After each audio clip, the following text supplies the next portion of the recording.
seringkali nih, tanpa kita sadari, inner child dapat menyerang dan timbul pada orang dewasa dalam bentuk perilaku maupun keadaan emosinya.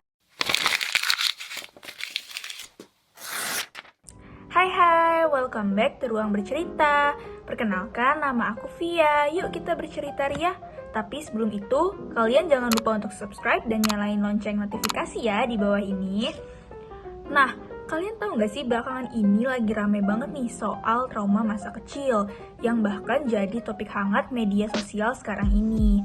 Trauma masa kecil yang kita bahas pasti udah gak asing banget nih di telinga kalian. Ya, apalagi kalau bukan inner child. Nah, sebenarnya inner child itu apa sih? Inner child adalah sebuah hasil dari pengalaman masa kecil yang membentuk kepribadian seseorang saat ini, baik secara positif maupun negatif. Contohnya seperti pada kasus penganiayaan, sang pelaku di masa kecil mungkin saja mendapatkan perlakuan yang sama dari keluarga maupun lingkungannya, sehingga hal tersebut terbawa dan membentuk kepribadiannya yang keras tersebut. Sebelum membahas lebih lanjut, yuk kita kenalan dulu apa sih inner child lewat sejarahnya. Konsep inner child pertama kali dikemukakan oleh Carl Jung. Jung memasukkan child archetype ke dalam daftar archetype yang mewakili individuasi, yaitu pengembangan diri menjadi keseluruhan yang berfungsi. Jung mengungkapkan dalam bukunya yang berjudul Memories, Dreams, Reflection bahwa ia menyadari telah kehilangan kreativitas dan cinta untuk membangun hal-hal yang dimiliki sebagai seorang anak. Ia memperhatikan emosi yang muncul saat mengingat kembali aktivitas apa yang dilakukan semasa kecilnya dan mulai menghubungkannya dengan inner child. Child archetype dalam teori Jung dapat membantu individu untuk terhubung kembali dengan masa lalu saat mengingat kembali pengalaman dan emosi sebagai seorang anak. Ini dapat membantu individu untuk menjadi pribadi yang lebih dewasa dan menyadari apa yang diinginkannya di masa depan. Nah, sesuai dari sejarah yang udah diceritain tadi, inner child adalah bagian dari dalam diri setiap manusia yang dihasilkan dari pengalaman masa lalu, baik itu buruk ataupun yang baik. Nah, inner child juga terbentuk dari pengalaman atau kejadian masa lalu yang memiliki kendala atau belum terselesaikan, sehingga hal ini menjadi lazim kalau inner child masih ada sampai saat ini. Jadi bisa dibilang kalau seseorang yang sudah melepas jeratan traumanya di masa lalu dapat menghasilkan diri sebagai individu yang lebih baik di masa sekarang. Inner child sendiri secara garis besar merupakan suatu ego anak yang dilihat dari bagaimana seorang anak tersebut mendapatkan pengalaman-pengalaman di masa kecilnya. Nah, pengalaman baik akan berdampak positif nih ke anaknya juga, sedangkan kalau pengalaman buruk akan memberikan luka batin pada anak tersebut. Jadi seringkali nih tanpa kita sadari, inner child dapat menyerang dan timbul pada orang dewasa dalam bentuk perilaku maupun keadaan emosinya. Kemungkinan ini kadang jarang ternotis nih sama diri kita sendiri, bahkan gak jarang juga kita sikapi dengan acuh tak acuh. Bagaimana sih cara mengenali inner child kita? Nah, keberadaan inner child ini sebenarnya memang jarang dinotis, sehingga kita berpikir bahwa perasaan kita, emosi kita maupun perilaku kita ini gak penting. Dan kita juga berpikir, nanti juga bakalan lewat masalahnya. Stop! Kalau misalnya berpikir seperti itu, yuk kita hilangin mindsetnya. Bayangin aja deh, kalau misalnya dalam sehari-hari kita beraktivitas, lalu kita mungkin lagi capek atau terganggu, kita malah tetap bilang, gak apa-apa kok, nanti juga lewat, nanti juga terbiasa, gak apa-apa, ini mah masalah biasa. Nah, memiliki dasar pemahaman ataupun juga cara mengenali inner child kita itu penting loh. Yuk, simak beberapa cara untuk kita bisa mengenali inner child kita. Yang pertama, tetap berpikiran terbuka. Memiliki pikiran terbuka tuh sangat penting loh dalam kasus ini. Kenapa sih? Karena hal utamanya adalah child atau anak. Nah, child atau anak ini dimaksudkan bukan dari kepribadian yang lain, melainkan dari representasi masa lalu kita. Kebanyakan orang menganggap bahwa peristiwa di masa lalu itu tergabung menjadi sebuah peristiwa positif maupun negatif. Nah, hal tersebut bisa membantu kita untuk membentuk karakter atau membantu dalam menentukan pilihan maupun tujuan kita di masa depan seiring bertambahnya usia. Selain itu, pemahaman yang lebih dalam mengenai inner child atau tentang diri kita bisa menjadi kunci untuk mendapatkan kesejahteraan yang lebih baik di kemudian harinya. Yang kedua adalah carilah bimbingan dari anak-anak. Loh, kok kita sih yang dibimbing anak-anak? Kedengerannya aneh gak sih? Tapi justru anak-anak di sini adalah memegang kunci utama yang sering kita lupakan di masa dewasa ini. Nah, jadi dari anak-anak ini kita bisa nih mengingat kembali pengalaman kecil kita yang menyenangkan atau biasa kita sebut nostalgia. Yang ketiga adalah luangkan waktu untuk melakukan hal-hal yang bisa dinikmati. Nah, ketika kita mengenal inner child, kita pasti memikirkan hal-hal yang membuat kita bahagia di masa kecil. Contoh kecilnya kayak main boneka, main sama teman-teman, tanpa beban pikiran atau tuntutan lainnya. Tapi realitanya di masa dewasa ini pasti sulit kan untuk mencari waktu atau mengingat kapan terakhir kali kita merasa bahagia. Oleh karena itu, ayo kita luangin waktu dan menemukan kebahagiaan itu kembali. Yang keempat adalah kunjungi kembali kenangan masa kecil. Nah, kita bisa melakukannya dengan melihat nih foto atau album-album saat kita masih kecil. Bisa juga kita membaca ulang harian buku kita pada masa kecil. Nah, hal tersebut ini dapat membantu kamu untuk terhubung dengan inner child kamu. Kemudian, apakah inner child bisa terluka? Seperti yang udah kami bahas tadi, jadi jawabannya adalah iya. Misalnya, waktu masih kecil, ada nih seorang anak yang pernah tercakar sama kucingnya. Nah, karena anak tersebut mungkin masih kecil dan gak tahu apa-apa, jadi ekornya ditarik. Mungkin karena hal tersebut, kucingnya jadi marah dan hampir menggigit anak tersebut. Nah, karena hal tersebut, anak itu menjadi trauma sama kucing sampai sekarang. Padahal kejadiannya udah lama banget kan. Nah, itu tadi merupakan salah satu inner child yang terluka. Tapi kasusnya itu masih luka yang ringan ya.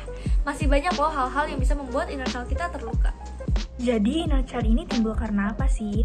Nah, sebenarnya kenangan bahagia yang tersimpan dalam inner child seseorang dapat menjadi sumber kebahagiaan serta sumber kekuatan orang itu sendiri. Contohnya, kalau pengalaman dan rasa bahagia di masa kecil memegang peranan penting dalam perkembangan seseorang ketika mereka menuju dewasa. Sebaliknya, kalau mereka mengalami trauma dalam inner child mereka, maka trauma tersebut akan terus terbawa hingga mereka dewasa, disertai dengan luka dan perasaan negatifnya. Nah, ada nih beberapa tanda-tanda atau sikap-sikap yang dipengaruhi oleh inner child yang terluka. Yang pertama adalah mudah marah atau mudah kecewa kalau misalnya keinginan kita tidak dituruti. Jadi, sikap ini bisa menyebabkan orang-orang itu memberikan sesuatu kepada kita hanya karena takut kita marah atau kita kecewa. Nah, dalam hubungan asmara maupun pekerjaan, sikap ini sangat gak baik ya teman-teman, karena ini bisa berujung menjadi hubungan yang tidak sehat atau toxic relationship. Yang kedua adalah rasa percaya diri yang rendah. Sebenarnya ada ya beberapa alasan kenapa rasa percaya diri seseorang itu bisa rendah.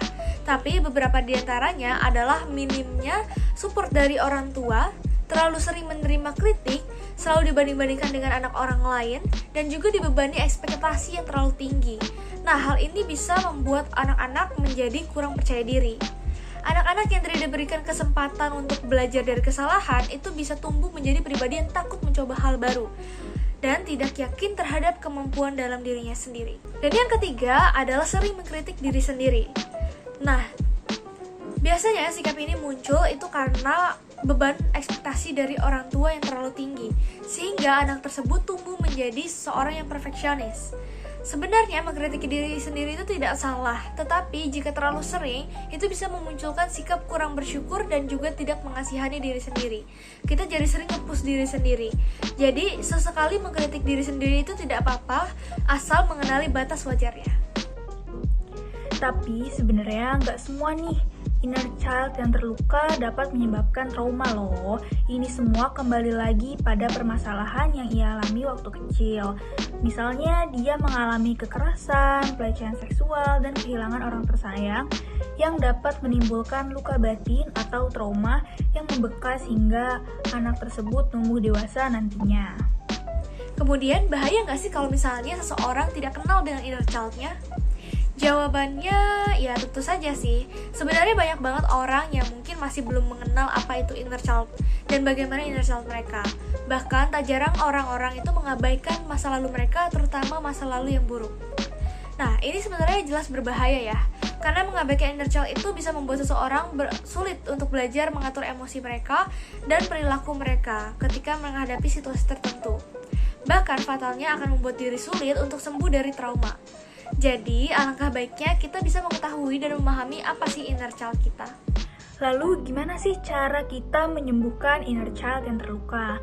Yang pertama, kita perlu menyadari adanya inner child. Langkah pertama yang harus kita lakukan untuk menyembuhkan inner child adalah menyadari keberadaannya.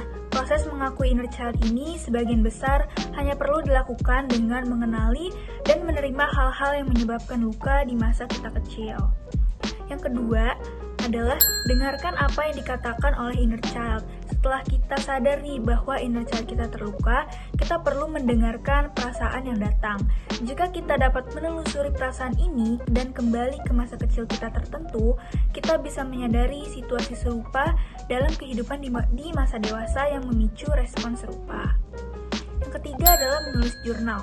Untuk menyembuhkan luka inner child, kita bisa menuliskan peristiwa-peristiwa tertentu di masa kecil yang membekas dalam ingatan kita.